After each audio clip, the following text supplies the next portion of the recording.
이 코로나로 인해서 정말 원치 않게 2년이라는 시간을 한국에서 보내게 되었습니다.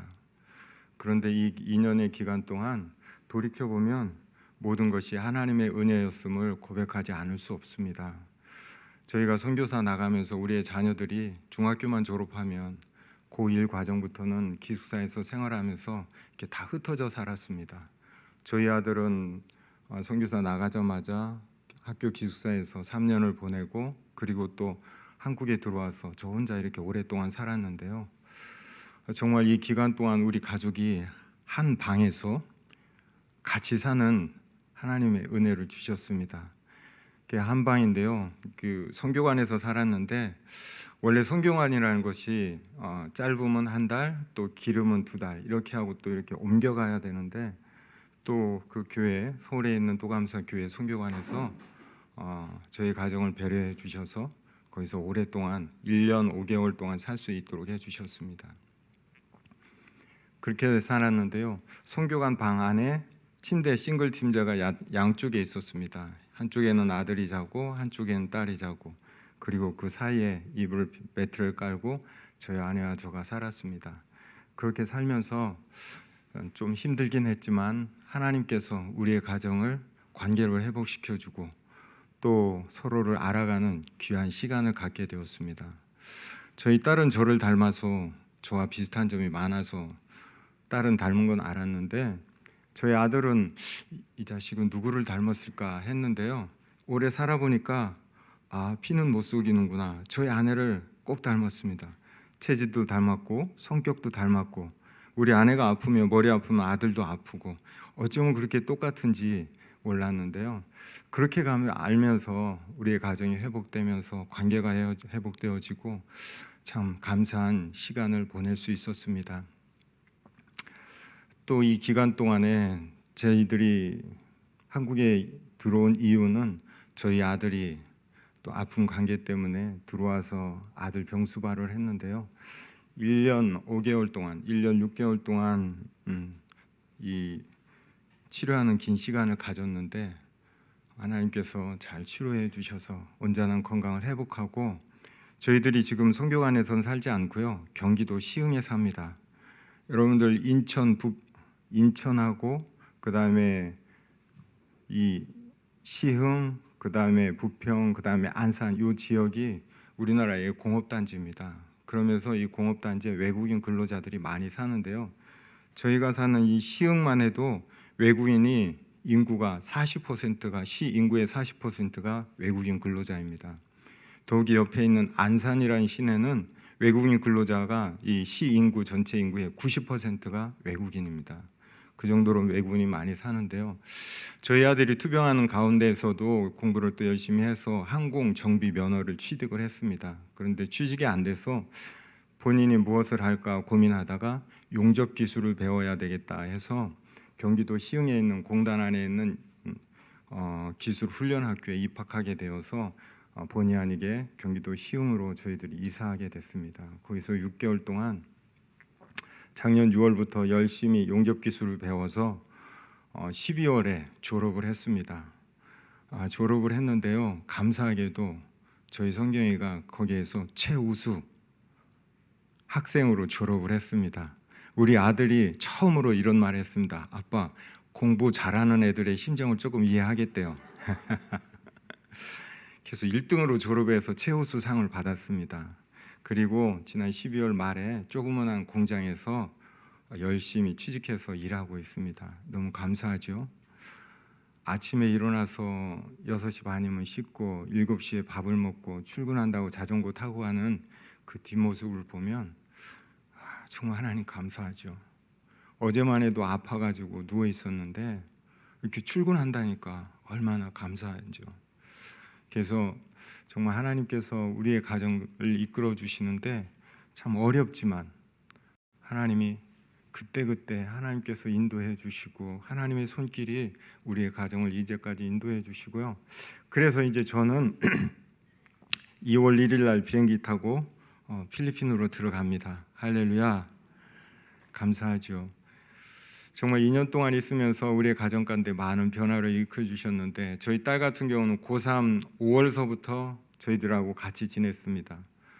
그리고 거기서 학교에 가지도 못하고 그냥 인터넷으로 졸업을 하고 지금 경북대학교 사회복지학과에 다니고 있습니다. 1학년 올해 마쳤는데요. 너 무슨 전공을 할래? 라고 물어봤더니, 아빠, 나는 그냥 사람들 돕는 일을 하면서 살고 싶어. 그러면서 자기가 이 사회복지학과를 들어가겠다고 해서 지금 들어가서 잘 삽니다. 잘 하고 있습니다. 저희 딸은 저를 닮아서 어디 가든지 적응은 참 잘합니다. 그렇고요. 또 2년 동안 있으면서 저희 아내가 또 사이버로 한국어 다문화학과를 졸업을 하고 올 6월이면 4학년 졸업을 하게 되는데요. 또 하나님께서 귀하게 쓰시고자 이렇게 공부할 수 있는 기회 주셨고요. 저에게도 하나님께서 많은 은혜를 베풀어 주셨는데, 선교관에서 살다 보니까 선교관이 교회 4층에 있었거든요. 그 교회 4층이고 지하 1층이 교회 예배실이었었는데, 작은 교회였지만 매일 새벽에 내려가서 기도하고 또 기도하고 많은 기도를 했습니다. 그래서 하나님께서 영적 훈련을 그렇게 시켜주셨습니다.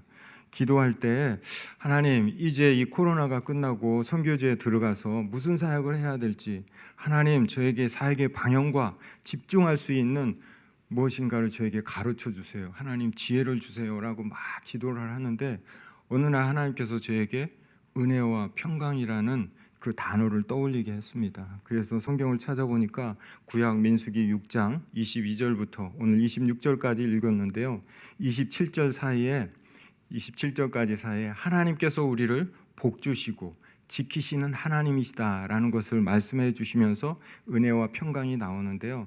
어느 날 하나님께서 모세를 불렀습니다. 그리고 아론과 그의 자손들에게 명하여 너희들은 이렇게 이스라엘 백성을 축복하라 라고 하시면서 가르쳐 주신 말씀이 오늘 저와 여러분들이 읽은 본문의 말씀입니다.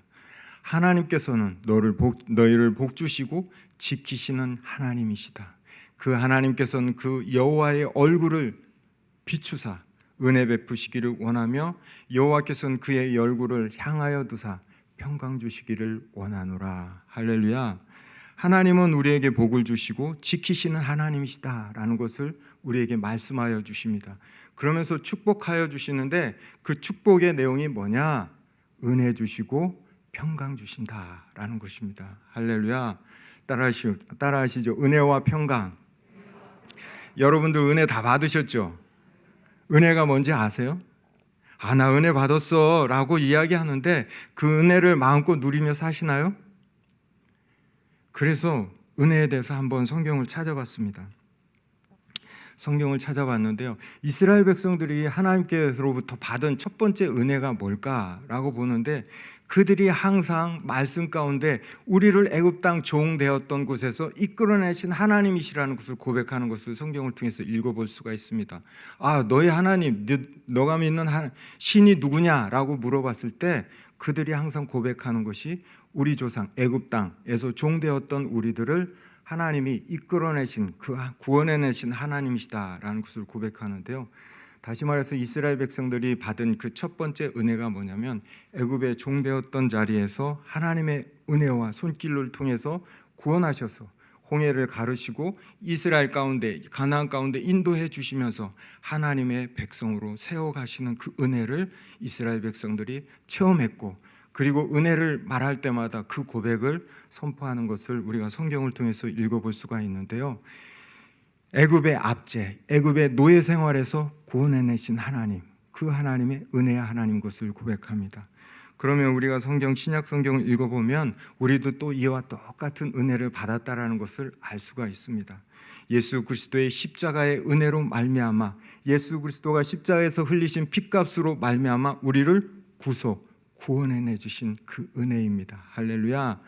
이제부터 여러분, 내가 무슨 은혜를 받았나 라고 할 때는요, 그 십자가의 구속의 은혜입니다. 그것을 좀 더 자세히 살펴보면 우리가 어떤 존재였는지를 알 수 있어야 되는데, 그것은 다른 게 아니라 사단의 종되었던 존재입니다.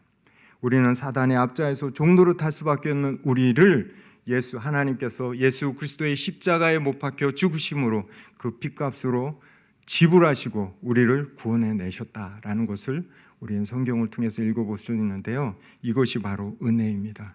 이 구속이라는 말은 구원이라는 말로 이어지는데요. 이 성경 히브리어 이 구속, 구원이라는 뜻이 가알이라는 건데요. 그 가알이라는 것은 어디에 사용되어지는 단어인가 하면요. 어떤 사람이 큰 빚을 지고 그 빚을 감당할 수가 없어서 자기 마음이 팔려서 노예로 갔을 때 그 사람을 대신 값을 지불해주고 그 노예에서 건져서 자유케 하는 것, 이것이 바로 히브리어 가알의 뜻입니다. 할렐루야. 그래서 우리를 하나님께서 예수 그리스도의 십자가로 우리를, 죄의 종되었던 우리를 값을 치르시고 하나님의 자유함을 주셨습니다. 할렐루야. 그래서요, 은혜라고 하면 또 뭐라고 말할 수 있는가 하면 자유함입니다. 따라하시죠. 자유함. 자유됐습니다. 하나님께서 이 땅 가운데 오셔서 사역을 선포하실 때 이사야를 통해서 예언하신 말씀이 그겁니다.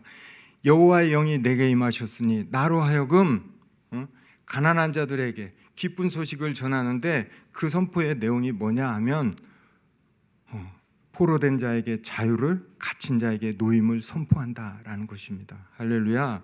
그 자유함을 누리시는 저와 여러분이 되길 바랍니다. 여러분, 자유함은 어떠한 자유함이냐면 아직도 사단은 우리가 옛 종되었던 옛 습성이 살아있어서 사단은 우리를 사단의 길로, 음란의 길로 계속해서 이끌어가려고 할 때 우리가 할 수 있는 그 힘은 다른 것이 아니라 거절하는 겁니다. 할렐루야. 더 이상 사단의 말을 들을 이유가 있을까요? 없을까요? 없습니다. 우리가 자유함을 누릴 수 있는 길은 거절하는 것입니다. 할렐루야. 거절하자. 따라하시죠. 거절하자. 거절하는 겁니다. 그랬을 때 하나님이 주시는 그 은혜의 자유함을 풍성히 누릴 수 있는 것입니다. 할렐루야. 정말 나도 아니게 본의 아니게 내가 나의 모습을 들여다보면 사단이 나를 죄의 길로 이끌어가는 모습을 볼 수가 있는데요. 그때마다 우리의 입술에 거절의 축복이 임하기를 주님의 이름으로 간절히 축원합니다. 할렐루야. 그 다음에 이루어지는 것이 바로 하나님께서는 우리에게 그 얼굴을 비추사 평강 주시기를 원하신다라고 하는데요. 이 평강이라는 말은 하나님이 통치하시고 다스릴 때 이루어지는 그 완전한 평화, 바로 말해서 샬롬이라고 이야기하는데요. 성경은 이 샬롬을 어떻게 이루어지는가 봤더니 신약 성경에서는 모든 관계가 바르게 회복되어지고 이루어지는 것이 평강, 샬롬이라고 이야기합니다. 할렐루야. 샬롬은 예수님께서 십자가에 죽으시고 부활하셔서 제자들에게 나타나셔서 처음 하신 말씀이 바로 너희에게 평강이 있을지어다 라고 말씀하셨습니다. 우리가 하나님과의 올바른 관계가 상실되었기 때문에 평강을 누리지 못하게 되었습니다. 곧 우리가 원수 되었을 때 그의 아들의 죽으심으로 말미암아 하나님과 화목하게 되었은즉 화목하게 된 자로서는 더욱 그의 살아나심으로 말미암아 구원을 받을 것이로다. 로마서 5장 10절의 말씀에 이렇게 기록하고 있습니다. 그러므로 우리가 믿음으로 의롭다 하심을 받았으니 우리 주 예수 그리스도로 말미암아 하나님과 화평을 누리자. 평강은 하나님과의 화목을 의미합니다. 우리가 원수 되었을 때 그 막힌 담으로 말미암아 하나님과 화목되어지지 못했는데 예수 그리스도의 십자가의 은혜로 말미암아 우리가 하나님과 화목되어졌다라는 것입니다. 샬롬은 그리스도의 사역을 통해 만물이 하나님과 화목하게 되는 것이다라는 것을 오늘 알 수가 있는데요. 예수 그리스도 안에서 하나님과 같이 관계가 회복되어지며 모든 관계가 회복되어지는 하나님의 평강, 샬롬을 누리시는 축복이 있기를 주님의 이름으로 축원합니다. 은혜와 평강이 충만하기를 원하는데요. 정말 은혜와 평강이 충만하기 위해서는 어떻게 해야 될까라고 생각하는데요. 그것은 바로 우리의 영이 강해질 때입니다. 우리의 영이 강해질 때 사단으로부터 자유함을 누릴 수 있고요. 우리의 영이 강해질 때 하나님과의 관계가 온전해지면서 하나님이 다스리시고 통치하시는 그 샬롬의 축복이 우리의 삶 가운데 나타날 수 있는 것입니다. 우리의 영이 강해지기 위해서는 어떻게 해야 될까요? 그건 다른 것이 아니라 아주 기본적인 건데요. 그것은 말씀과 기도입니다. 이 샬롬과 평화가 얼마나 중요한가 하면요, 이 사도 바울은 그 율법에 능통한 자였습니다.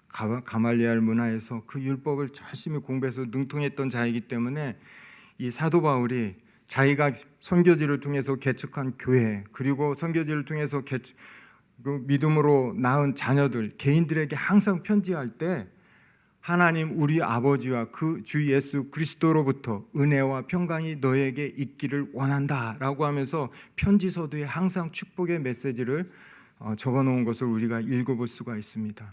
여러분들 가운데서도 정말 하나님과 예수 그리스도를 통해서 이루어지는 그 주어지는 은혜와 평강이 온 교회 위에, 여러분들 가정 위에, 자녀들의 일터에 충만하기를 주님의 이름으로 축복합니다. 이렇게 되기 위해서는 말씀드린 대로 기도와 말씀이 우리 가운데 있어야 되는데요, 우리의 영이 강해지는 유일한 방법이 바로 말씀과 기도입니다. 여러분들 항상 기도하시나요? 그리고 여러분들 항상 말씀 읽으시나요? 우리의 육이 건강해지려면 건강한 음식을 찾아서 먹어야 되고요, 그리고 꼬박꼬박 잘 챙겨 먹어야 우리가 건강해질 수 있습니다. 그리고 그 건강을 유지하기 위해서 또 적당한 운동도 우리에게 필요하듯이 우리의 영이 강해지기 위해서는 하나님의 말씀을 먹고 하나님 앞에 늘 기도하는 말씀과 기도가 늘 공급되어질 때라야만이 우리의 영이 강해질 수 있습니다. 할렐루야. 말씀 읽는 거 쉬울까요? 어려울까요? 쉽습니다. 하루에 오전에 2장, 그리고 잘 때 구약 1장, 그리고 신약 1장, 이런 식으로 해서 하루에 4장씩 읽으면요, 1년에 구약은 1독 할 수 있고요, 신약은 2독을 할 수가 있습니다.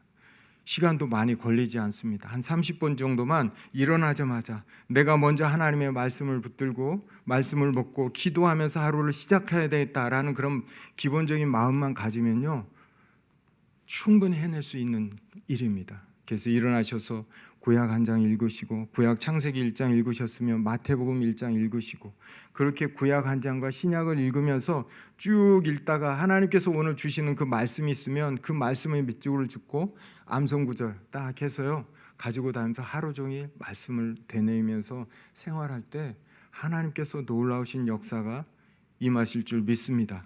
그 말씀의 능력이 우리의 삶 가운데 나타날 줄 믿습니다. 아멘. 기도, 여러분들 열심히 기도하시죠? 여러분들 항상 기도하시나요? 그런데요, 저도 기도를 내가 이렇게 점검해 보니까요, 항상 기도의 내용이 똑같더라고요. 레퍼토리가 똑같더라고요. 그 항상 반복되어지는 기도였었는데 말씀 읽고 기도하면서 기도가 바뀌었습니다. 항상 기도가 새롭습니다. 오늘 읽은 말씀 붙들고 기도할 때 하나님께서 능력 주시는 것을 내 마음 가운데 체험하게 되더라고요. 그러니까 우리의 기도가 날마다 새로워지기 위해서는 매일 말씀을 읽어야 됩니다. 말씀 읽으면서 하나님께서 주신 그 약속의 말씀을 붙들고 기도할 때 하나님께서 약속하신 그 약속이 우리의 삶 가운데 이루어질 줄 믿습니다. 아멘.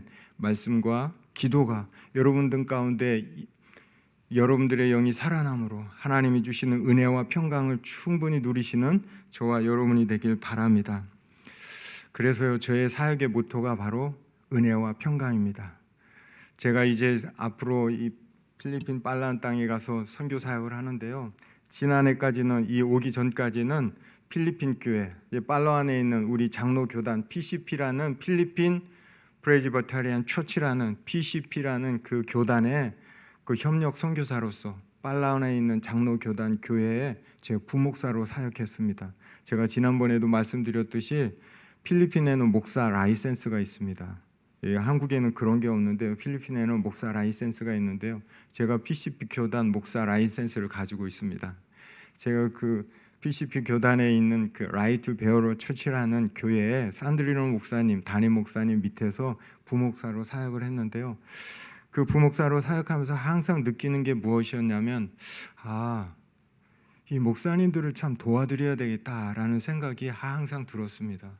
이 필리핀 교회는 이 열악하다 보니까 목사님들이 말씀의 연구도 부족하고요. 그리고 열악하다 보니까 목사님들이 항상 이 잡이 있습니다. 먹고 살아야 되기 때문에 따로 잡을 가지고 또 교회 목회도 하고 그런 식으로 사역을 하는데요. 좋은 일을 하시는 좋은 잡을 가지고 계시는 분은 학교 선생을 하면서 목회하시는 분들도 있고, 그리고 트라이시클 운전하면서 목회하시는 분들도 있고, 대부분 또 건축 일을, 목수 일을 하시는 분들, 그 다음에 미장 일을 하시고 타일을 붙이는 그런 일들을 하시면서 목회 사역을 하시는 것을 보는데요. 제가 이제 들어가서 사역할 때는 은혜와 평강의 집 섬김으로써 사역합니다. 은혜와 평강의 집이라는 그 공간을 통해서 하나님께서 이루실 많은 일들이 있는데요. 제가 앞으로 일들의 사역에 대해서 말씀드리면, 첫째가 말씀드렸듯이 목회 협력 사역입니다. 현지 교회 목회자들의 안정된 사역을 위해 설교와 성경 공부할 수 있는 연구 자료를 제공하고 공간을 제공하는 겁니다. 목사님들이 열악하다 보니까 집도 보면 이렇게 한 칸의 집에 이렇게 커튼을 치고 이렇게 분리해서 사는 모습을 보는데요. 그렇기 때문에 이렇게 말씀을 공부하고 연구할 수 있는 그런 공간이 없습니다. 그래서 이런 공간을 통해서 인터넷도 접하고 인터넷도 사용하면서 말씀도 연구하고 또 많은 자료, 좋은 자료들이 있는데요. 그 자료들을 제공해서 목사님들이 열심히 말씀을 연구하고, 그래서 목회에 접목해서 성도들을 잘 구비시키고 양육하는 그 사역을 돕는 사역을 할 것입니다. 그리고 두 번째는 도시교회 개척 사역입니다. 도시의 교회를 개척하여 필리핀 빨라안의 모든 도시에 건강한 교회를 개척하는 것입니다.